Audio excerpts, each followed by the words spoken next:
Merci de suivre nos programmes. Bonsoir et bienvenue à l'information sur l'ORTM. Le président de la République, Ibrahim Boubacar Keïta, a regagné Bamako aujourd'hui en provenance de la capitale ghanéenne Accra, où il a pris part au sommet extraordinaire des chefs d'État et de gouvernement de la CEDEAO. La vingtaine de chefs d'État présents ces sommets donc ont tous condamné les actes de terrorisme survenus à Kidal. Le président de la République, à son arrivée à l'aéroport international de Bamako, c'est nous, accueilli par le Premier ministre Moussa Mara et membres du gouvernement constitué. C'est donc aujourd'hui à l'aéroport international de Bamako, c'est nous, le président de la République Ibrahim Boubacar Keïta, en provenance de la capitale ghanéenne Accra, où il a pris part au sommet extraordinaire des chefs d'État et de gouvernement de la CEDEAO. L'arrivée du chef de l'État donc à l'aéroport international de Bamako, c'est nous, c'était donc aujourd'hui.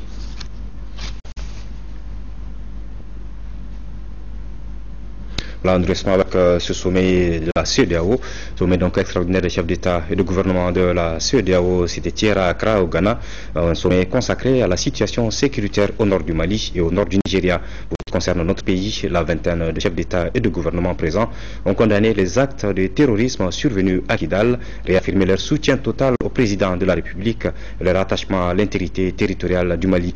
Autre recommandation, tout en demandant aux rebelles de déposer les armes et d'aller à la table de négociation, ils ont invité le Conseil de sécurité à prolonger son mandat et à renforcer l'effectif de la MINUSMA en spécial à Accra, Sidiki Dambélé, Abdul Salam Bambara.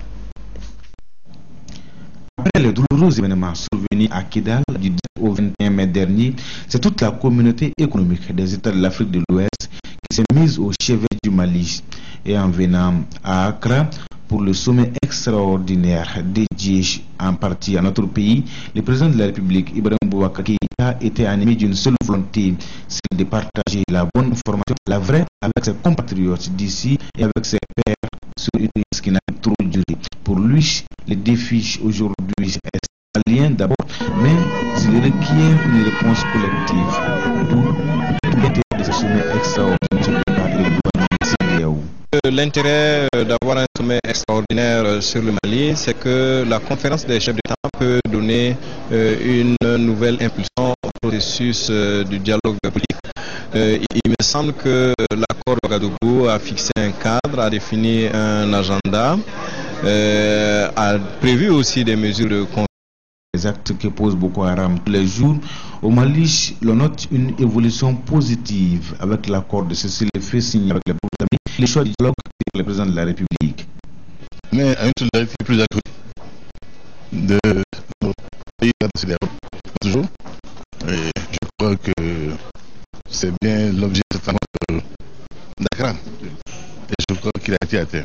Ce qu'il faut maintenant, c'est de coordonner l'action de la communauté internationale et régionale. L'accord de Ouagadougou lui-même a été élaboré et suivi par les Nations Unies, l'Union Européenne, l'Union Africaine, l'OCI, le Burkina Faso, la Mauritanie, l'Algérie. Donc il n'y a pas de problème qu'aujourd'hui, avec les Maliens, sur le territoire malien, tous ces acteurs-là accompagnent le processus comme facilitateurs. La conférence des chefs d'État et de gouvernement n'a pas manqué de saluer le courage et la sagesse qui sous-tendent la voie du dialogue du président de la République avant de lui réitérer le soutien total de la CEDEAO. Le terrorisme n'est pas un problème africain, mais mondial. La déclaration du président ghanéen John Dramani Mahama, président en exercice de la CEDEAO, c'est lui qui a convoqué ce sommet extraordinaire de la CEDEAO pour tenter de trouver des solutions idoines à la crise sécuritaire au nord du Mali et du Nigeria.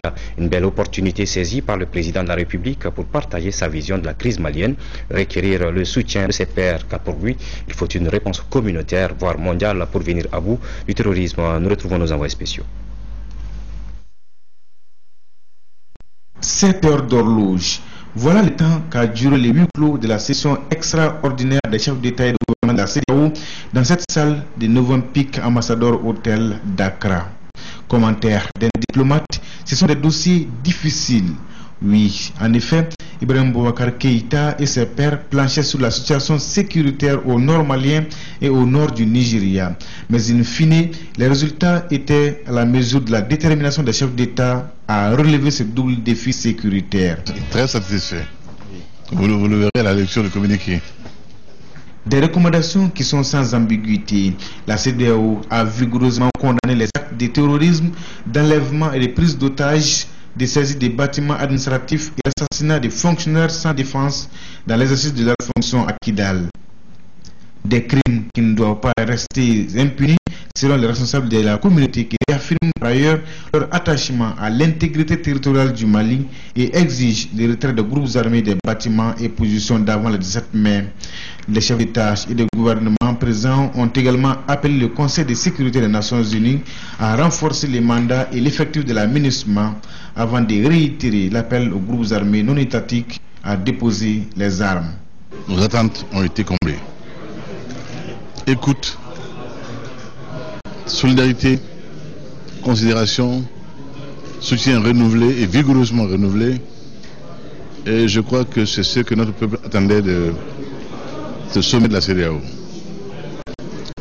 Le reste, il nous appartiendra tous ensemble de faire en sorte dans les jours à venir d'aller dans le sens clinique pour que, avec nos frères, et bien nos frères, nous puissions comprendre aujourd'hui, enfin, les gens qui ne servent de rien, qu'elles ne sont pas la solution, que la table verte est incontournable. Et plus tôt nous y irons, mieux ce sera. Et dans le sens des intérêts exclusifs du Mali, dont l'étendue du territoire national, l'intégrité de notre territoire national a été réaffirmée avec la force que vous avez entendue. Sur l'ensemble du territoire malien, le président de la République, d'un haut représentant chargé du dialogue inclusif, demande au Mali de diligenter les pourparlers et d'activer la commission dialogue, vérité et réconciliation. Notre discours n'a pas brillé. Fermement convaincu de notre bon droit, ouvert pour autant au dialogue et toujours au dialogue. Et je crois que notre communauté, elle aussi, a été à la hauteur. Le reste, je crois que nous allons tous ensemble veiller à ce que les choses aillent et aboutissent au résultat escompté, à savoir la paix au Mali. Et la paix au Mali, une paix globale et durable, une paix solide cette fois-ci, qui ne s'est pas passé mais d'identiste encore. Cette paix est souhaitée et voulue par l'ensemble de la sous-région Sahel et au-delà. La CEDEAO a instruit les États à renforcer leurs moyens de défense de leur territoire et à développer une coopération plus dynamique dans le cadre de la surveillance des frontières et de la lutte contre le terrorisme. En tout cas, si tous ne sont pas convaincus, c'est une évidence que tant que le terrorisme n'est pas vaincu au Mali et au Nigeria, c'est la paix de toute la sous-région qui est menacée. L'urgence. Voilà, ce sommet extraordinaire des chefs de la CEDEAO a donc pris fin hier à Accra, au Ghana. Le chef de l'État, Ibrahim Boubacar Keïta, a donc regagné Bamako aujourd'hui.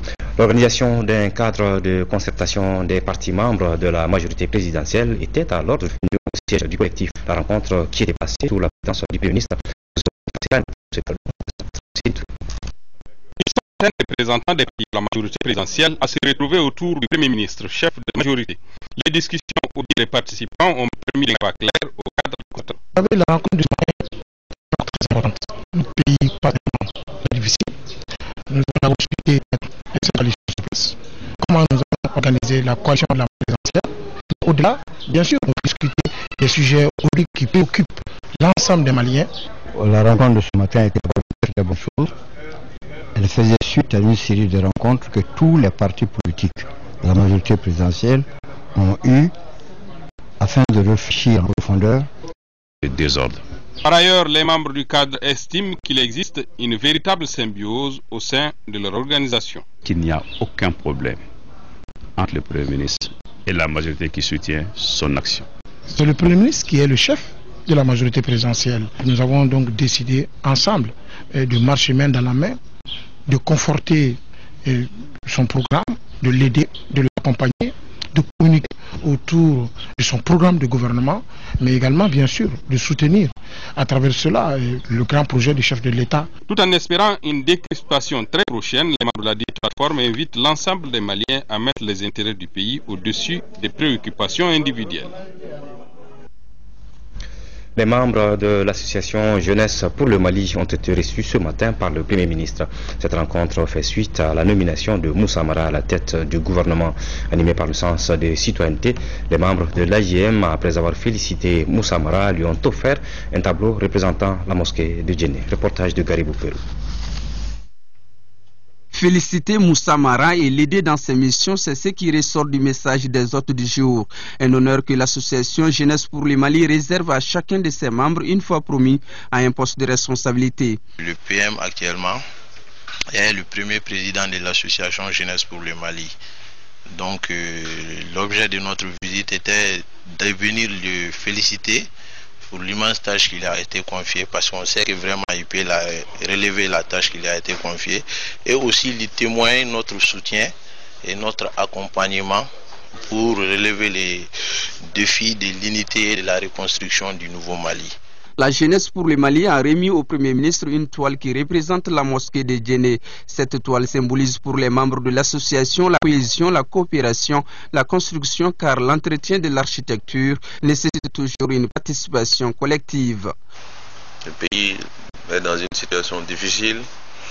Il fait face à un danger important et il a plus que jamais besoin des Maliens. Et quand on dit Malien, l'écrasante majorité, c'est quand même la jeunesse. Le Mali a plus que jamais besoin de la jeunesse. Nous sommes dans une phase où la mobilisation de la population, l'implication de la population sur toutes les questions en rapport avec le pays sont indispensables. Il ne s'agit pas d'aller faire la guerre à quelqu'un.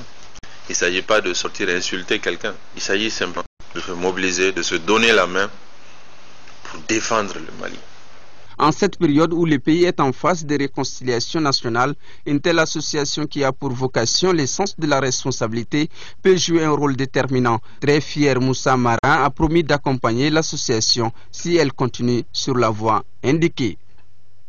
Le contenu de ces deux communiqués avant de poursuivre ce journal, le président de l'Assemblée nationale à la tête d'une délégation de parlementaires a quitté Bamako ce samedi pour Téhéran, dans la capitale iranienne, au siège du secrétariat général de l'Union parlementaire des États membres de l'OCI-UPCI.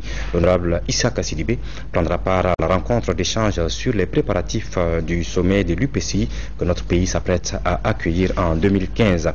Et puis le ministre de l'Intérieur et de la Sécurité, sur la base de la délibération de la commission de la Lune chargée de la fixation des dates officielles des fêtes musulmanes du début du mois de Ramadan. La communauté musulmane que la fête lunaire Sungalo Makono a débuté au Mali ce samedi 31 mai 2014. Le réseau de l'entreprise en Afrique de l'Ouest, Reao Mali, a fait sa rentrée 2014 hier soir à la faveur d'un dîner d'échange.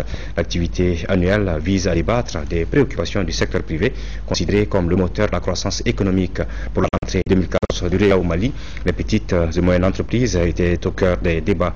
Il s'agissait de réfléchir aux difficultés de financement et de l'accès des PME au marché public. La cérémonie était présidée par le Premier ministre Moussa Mara. Reportage de Bourama Traoré. Rentrée annuelle 2014 du réseau de l'entreprise en Afrique de l'Ouest, Reao Mali. Une problématique au centre de réflexion. Quelle politique pour la survie des petites et moyennes entreprises? Autour de la question, politiques, diplomates, banquiers et autres acteurs réfléchissent à travers un dîner d'échange. Un parterre de personnalités qui s'accordent sur une évidence. Tout doit être mis en œuvre pour développer et promouvoir davantage les PME. Nous engageons la réflexion sur les solutions et réformes à entreprendre, tant du côté du gouvernement que du côté du secteur privé lui-même, avec comme objectif 1. De tirer le maximum du formidable potentiel de la PME dans notre pays. 2. Faire de son développement l'axe central de la politique de développement économique. 3. Améliorer le climat et l'environnement des affaires et aussi améliorer l'attractivité de notre pays pour les investisseurs étrangers, mais aussi nationaux. Une batterie d'objectifs dont l'atteinte passe nécessairement par la résolution des difficultés des petites et moyennes entreprises, parmi lesquelles la faiblesse et l'inadéquation des infrastructures, et le manque de ressources humaines qualifiées.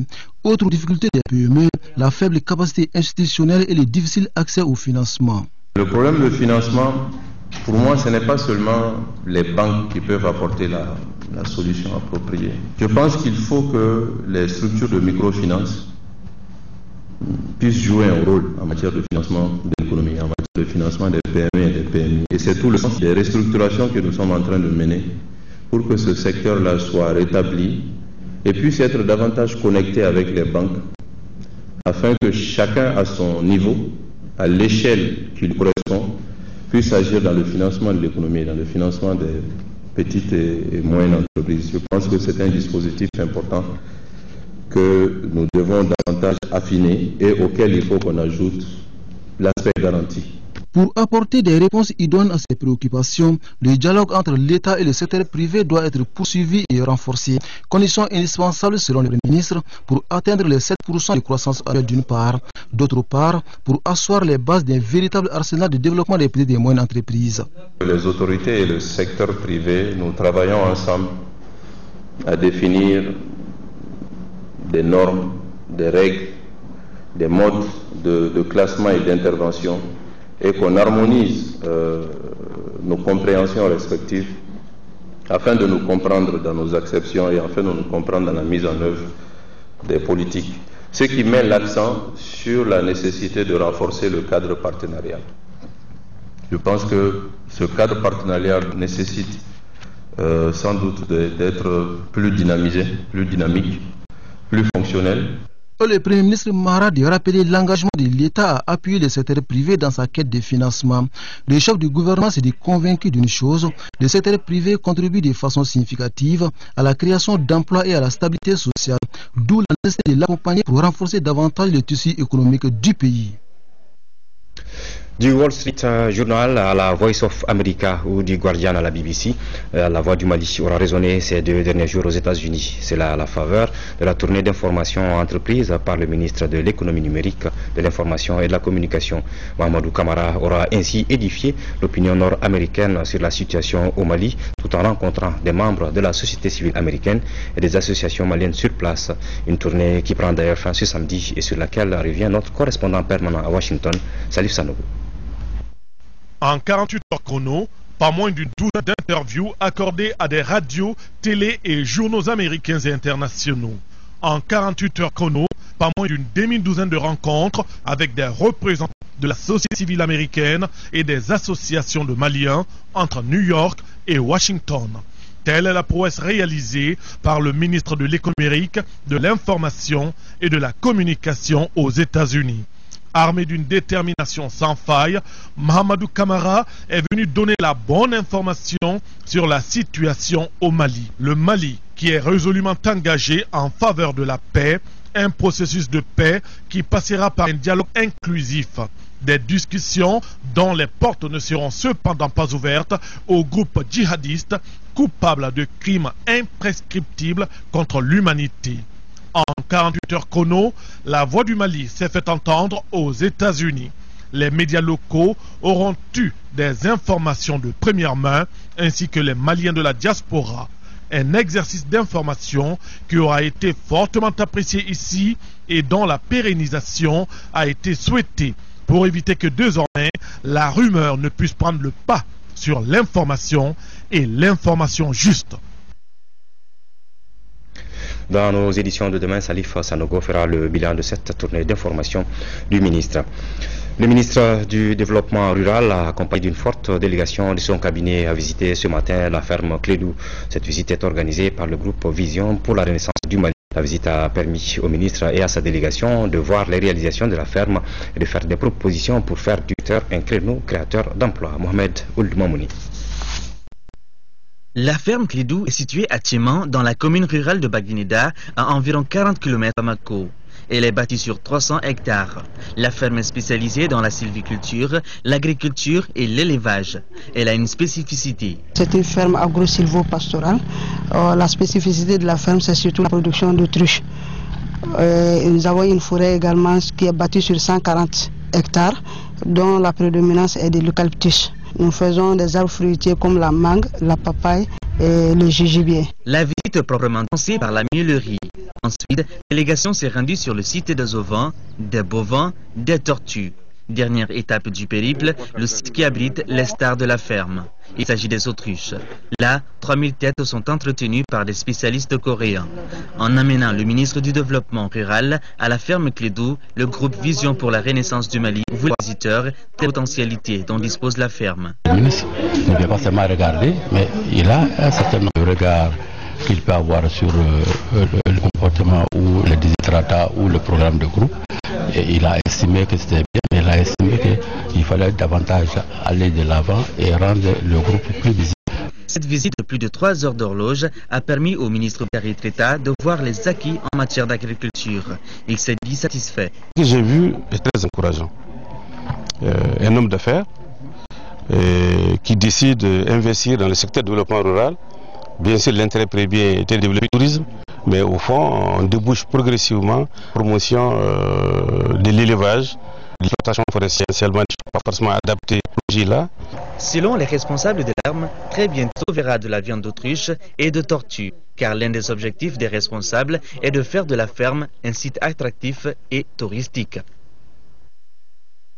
Le Mali célèbre demain 1er juin la journée mondiale du lait avec comme thème central de cette 9e édition promotion du lait cru local, un défi de renforcement des exploitations agricoles.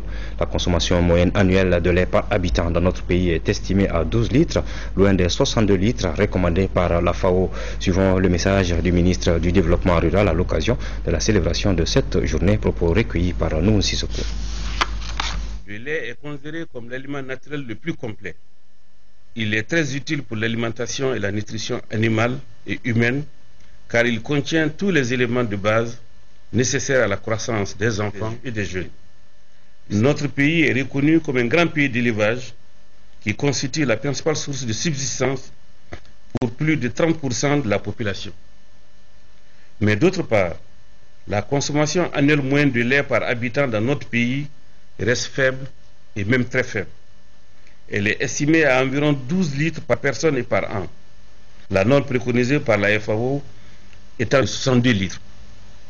Pour combler le déficit de production et de consommation de lait, eu égard à la faible productivité qui caractérise nos exploitations, dans le souci d'inverser cette tendance, mon département s'est engagé à partir du plan de campagne 2014-2015 à accélérer notre processus d'intensification et de diversification des productions animales. Les activités seront focalisées cette année au niveau national sur la distribution gratuite de 6 000 litres de lait aux enfants des pouponnières et des centres d'orphelinat de Bamako.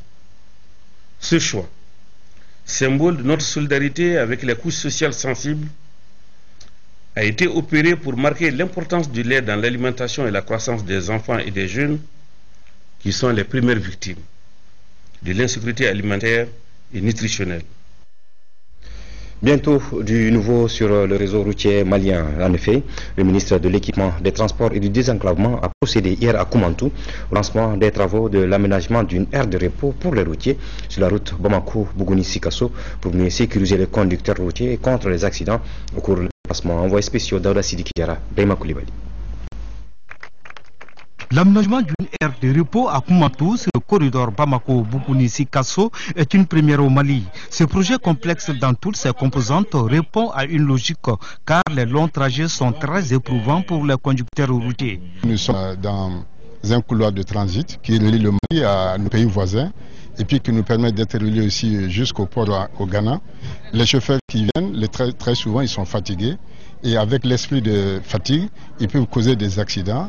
Et pour éviter ces accidents, il faudra leur donner un espace autour duquel ils peuvent venir se récréer, dormir, se rafraîchir et prendre la route. Pour la première fois, quand j'ai vu les aires de repos, c'était au Maroc il y a une quinzaine d'années.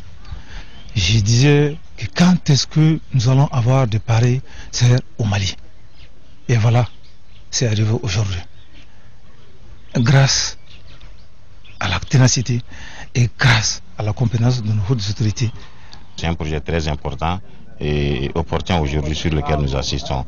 En tant que représentant du peuple, on ne peut qu'être fier et on va vraiment suivre le projet comme représentant du peuple dans notre mission effectivement de suivi de l'action gouvernementale. La future aire de repos sera bâtie sur une superficie de 5 hectares et comprendra entre autres un bâtiment, un restaurant, un supermarché, des espaces verts, des voies d'accès, des parkings.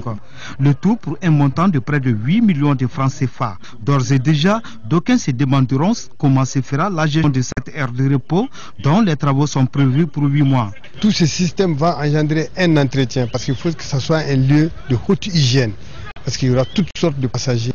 Pour ça, il va avoir les services.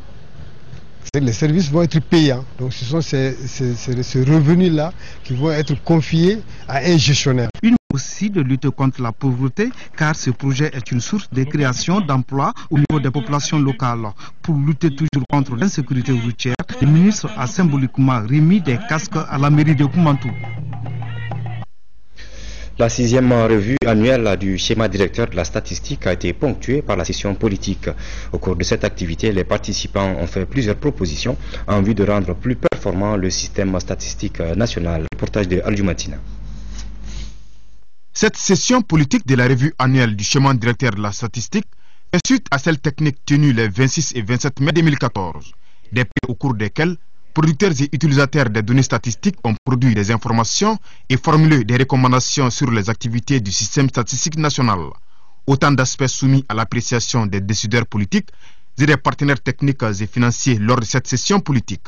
La tenue d'une telle assise du système statistique national est, de l'avis de tous les partenaires techniques et financiers, une bonne pratique, illustrant la détermination des autorités du Mali à investir dans le développement de ce secteur dont tout le monde s'accorde à reconnaître le rôle primordial dans le processus de transformation économique et sociale du pays.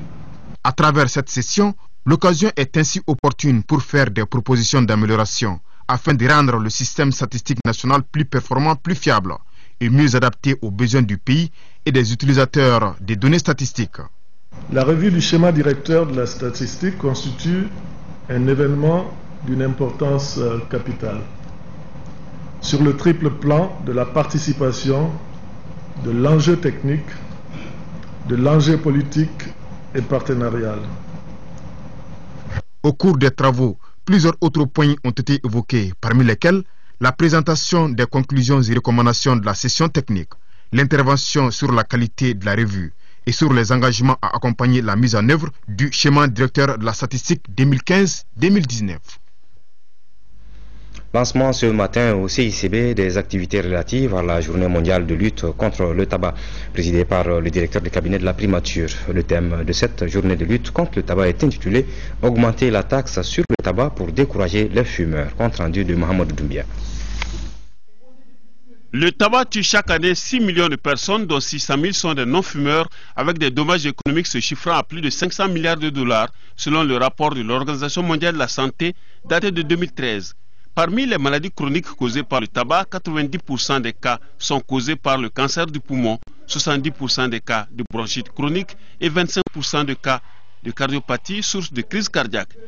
Sur la base des données analysées en 2012, l'OMS estime qu'une augmentation des taxes de 50% permettrait à l'ensemble des pays de réduire le nombre de fumeurs de 49 millions au cours des 3 prochaines années et de sauver en fin de compte 11 millions de vies. Aujourd'hui, le tabagisme provoque un décès toutes les 6 secondes et jusqu'à 50% des consommateurs meurent à cause du tabac. Pour cette journée mondiale de lutte contre le tabac, le slogan pour faire face à ce fléau est d'augmenter les taxes sur le tabac pour décourager les fumeurs et préserver ainsi la vie des jeunes. Le tabagisme est l'un des principaux facteurs de risque des maladies cardiovasculaires, des cancers et des maladies respiratoires, dont les prises en charge nécessitent des dépenses considérables. L'impact de ces maladies est significatif sur notre développement économique et social, puisqu'elle concerne les couches de population les plus actives de notre pays. La demande qui a été formulée, à savoir l'augmentation de la taxe sur le tabac, sera examinée par le gouvernement. La jeunesse constitue aujourd'hui le moteur du développement. Et nous savons que c'est cette jeunesse qui est plus touchée, la couche la plus touchée par le tabagisme. Aujourd'hui, il ne fait plus aucun doute, le tabac tue et l'exposition à la fumée du tabac aussi. Alors pourquoi continuer de fumer tout en exposant nos voisins ou nos familles? Plusieurs autres activités ont été liées à cette journée, telles le lancement de la caravane de lutte contre le tabac, les sketchs de sensibilisation et l'animation par des artistes musiciens. La volonté de faire revenir la paix dans notre pays est affichée par toutes les couches sociales et politiques aujourd'hui. Les femmes militantes de l'Alliance pour la solidarité au Mali étaient dans un forum de recherche de cette paix attendue par tous. Adama Koulibaly.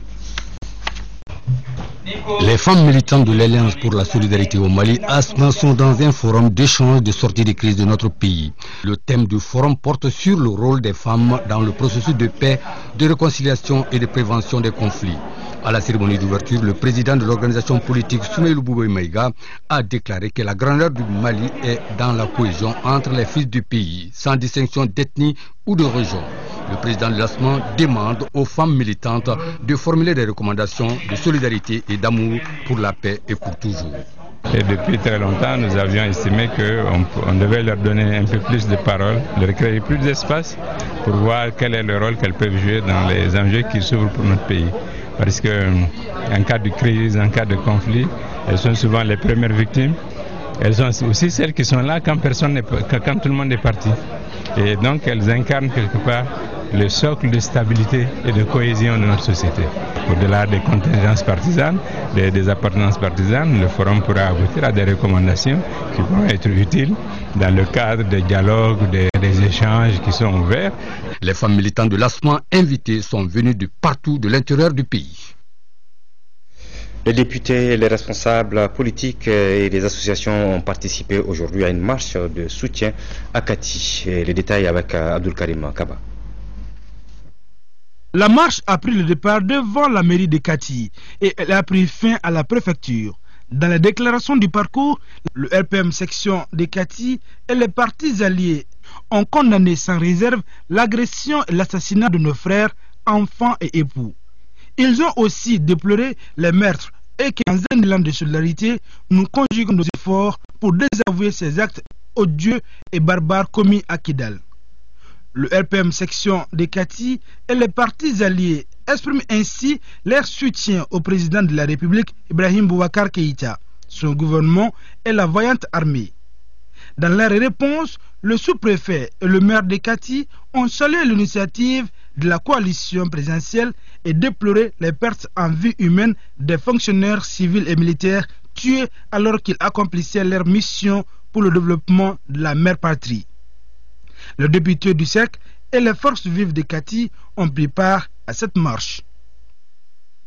Voilà, suite aux événements survenus à Kidal, la coalition de soutien aux actions gouvernementales de Moussa Mara, CSAG2M et l'association des jeunes volontaires pour une vraie démocratie condamnent ces actes barbares qui doivent être punis avec la dernière rigueur, comme annoncé par le président de la République. Ces associations donc soutiennent le gouvernement et nos forces armées et de sécurité dans leur mission.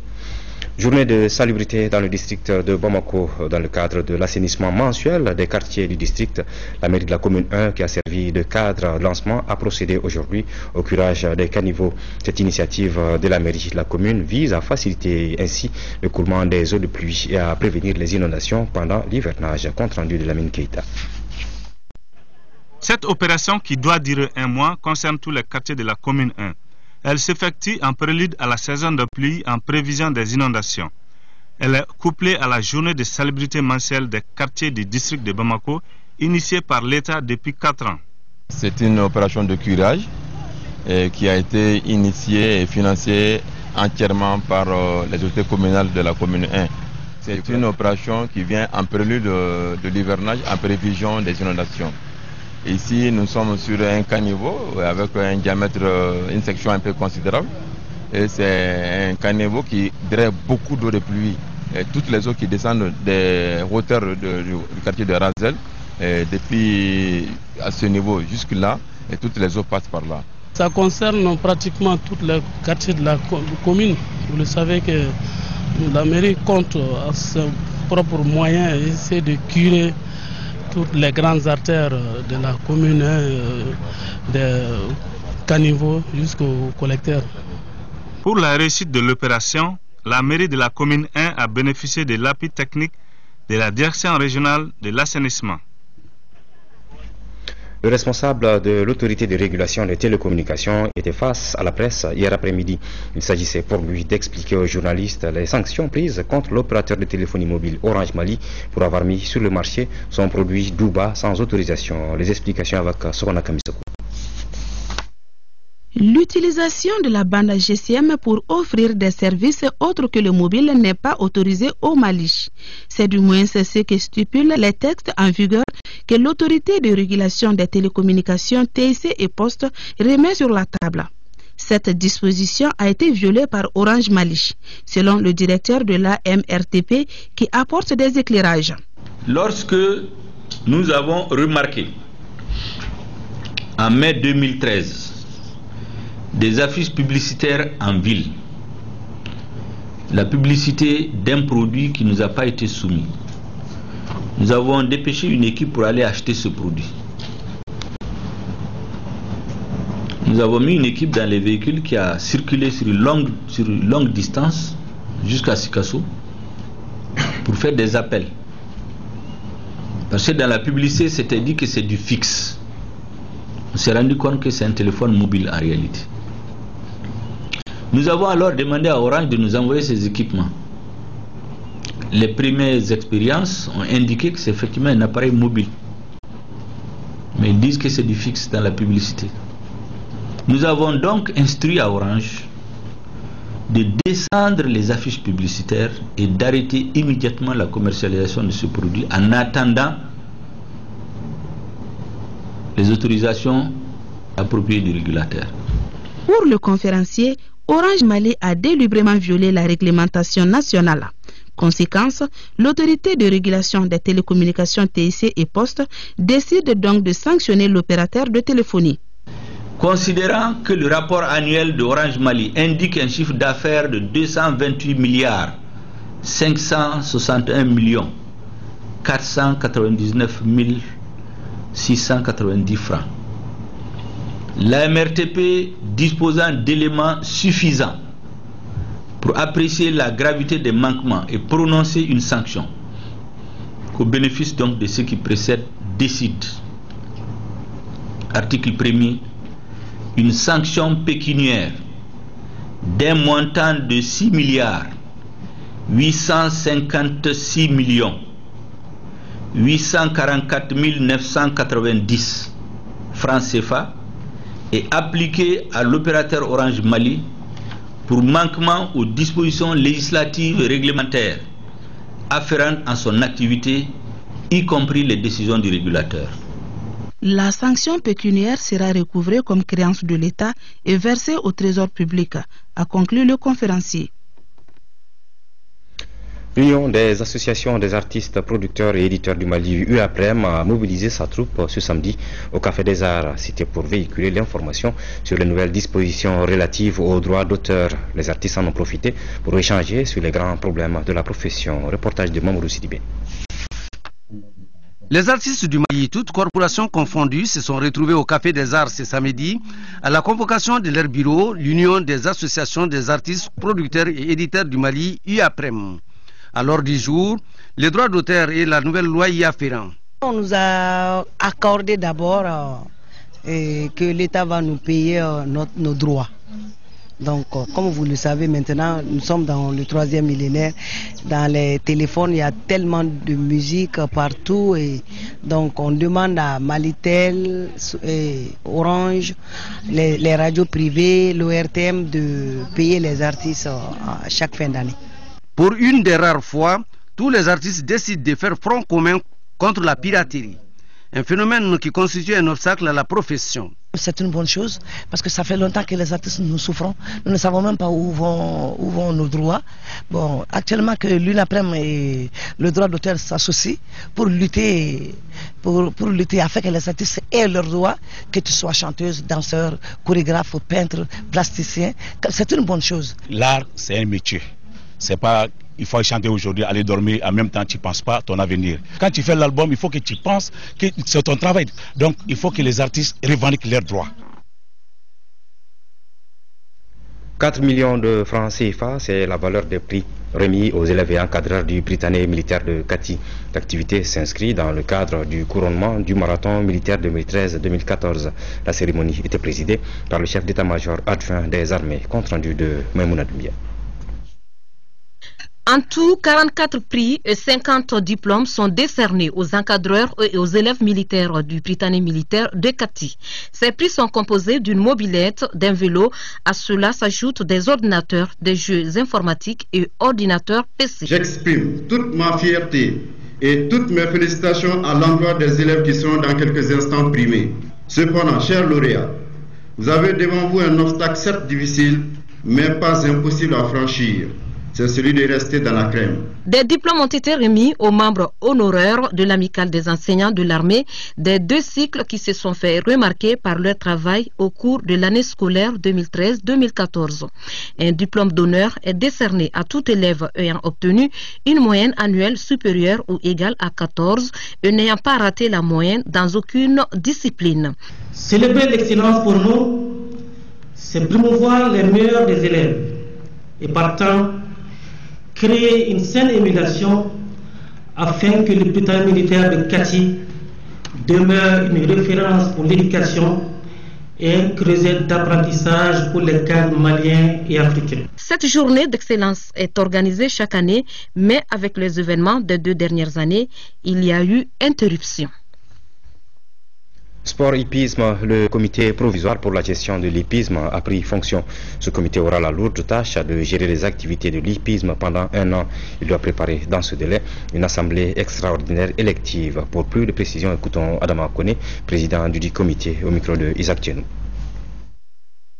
Nous avons la lourde tâche de pacifier d'abord en priorité le monde du hippisme qui connaît cette crise. Et notre objectif principal, c'est pour organiser dans un délai d'1 an, et c'est le délai qui nous a été imparti, une assemblée générale extraordinaire qui va déboucher sur la mise en place d'un bureau fédéral consensuel et qui pourra prendre maintenant les rênes de l'activité du hippisme.